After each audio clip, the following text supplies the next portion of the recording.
matin, 5h, 7h, Mathieu Noël.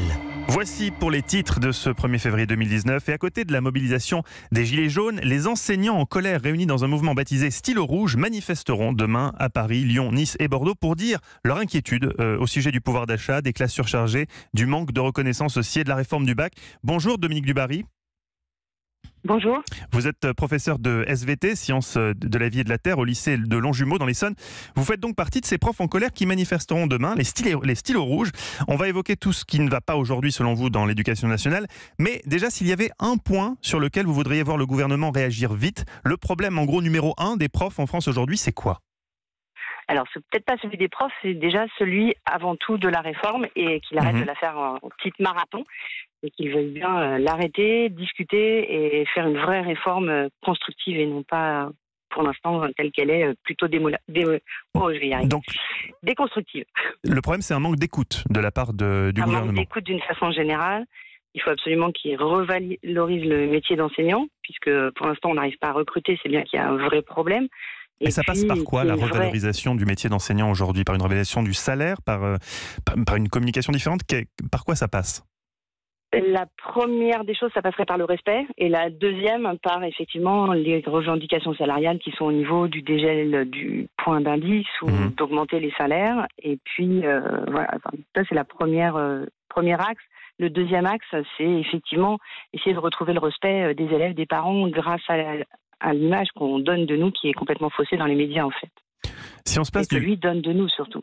Si on se place du point de vue des enfants, est-ce qu'ils sont accueillis dans des bonnes conditions aujourd'hui ou est-ce que vous réclamez aussi des moyens pour eux, pour tout simplement, est-ce qu'il y a par exemple on dit souvent qu'il y a trop d'enfants par classe encore aujourd'hui, est-ce que ça fait partie des revendications des stylos rouges, ça, moins d'enfants par classe ? C'est la deuxième de nos revendications, c'est qu'il y ait une vraie bienveillance de l'État pour tous les élèves. Actuellement, il y a beaucoup trop d'élèves dans certaines classes, pas dans toutes. Quand on est à Louis-le-Grand, on peut avoir 40 ou 45 élèves par classe. Quand on est en zone REP, c'est beaucoup plus compliqué.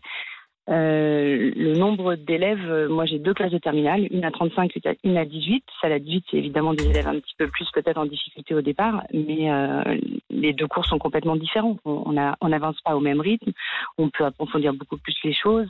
Il y a une différence de travail qui est phénoménale. Alors on ne demande pas des classes à 18 non plus, mais pas des classes à 35. Est-ce que vous redoutez aussi parfois que certains élèves partent dans le privé ?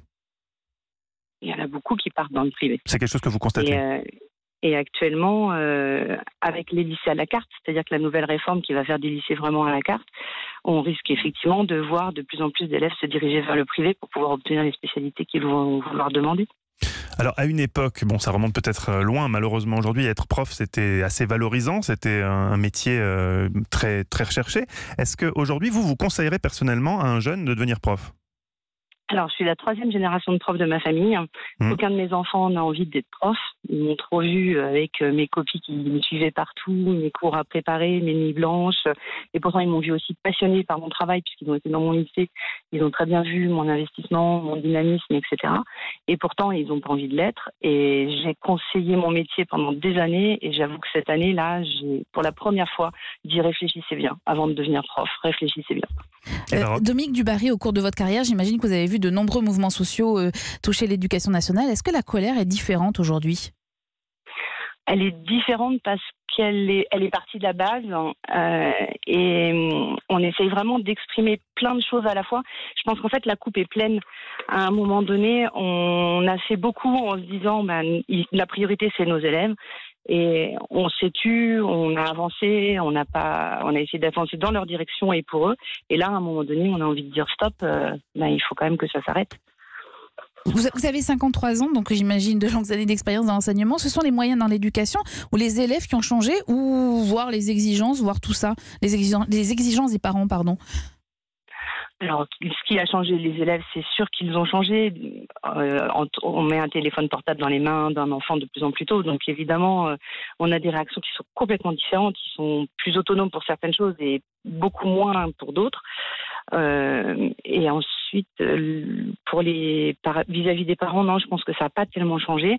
Et par rapport au travail, c'est effectivement beaucoup plus de choses qu'on nous demande de faire en dehors de notre métier. Dominique Dubarry, est-ce qu'il n'y a pas aussi un problème de formation des enseignants aujourd'hui? Alors vous m'arrêtez si je dis une bêtise parce que c'est juste de mémoire. J'ai l'impression, je crois, qu'il y a un concours pour devenir prof, mais qu'il n'y a pas une formation pédagogique en fait. C'est des questions plutôt théoriques et les jeunes enseignants qui sont souvent propulsés en ZEP par exemple découvrent qu'ils doivent aussi être un peu gendarmes en classe et c'est quelque chose auquel ils ne sont pas préparés. Est-ce qu'il ne faudrait pas repenser la formation pratique des enseignants?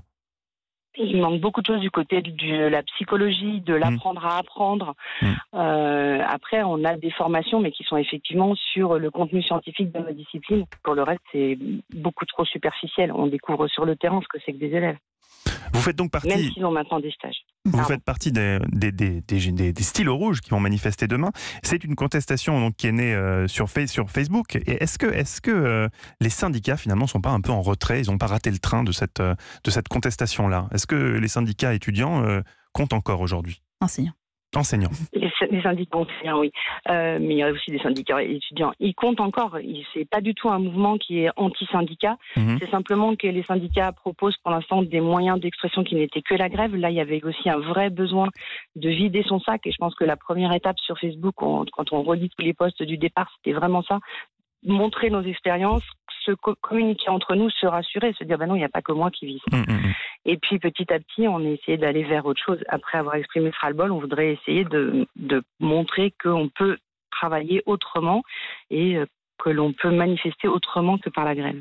Merci beaucoup Dominique Dubarry d'avoir été avec nous ce matin sur Europe 1. Oui Eva, vous vouliez rajouter quelque chose? Oui, Dominique Dubarry fait partie d'un collectif de réflexion qui s'appelle Vers le haut et qui réfléchit aussi à des solutions en matière d'éducation. Merci d'avoir été en ligne avec nous. Bonne journée.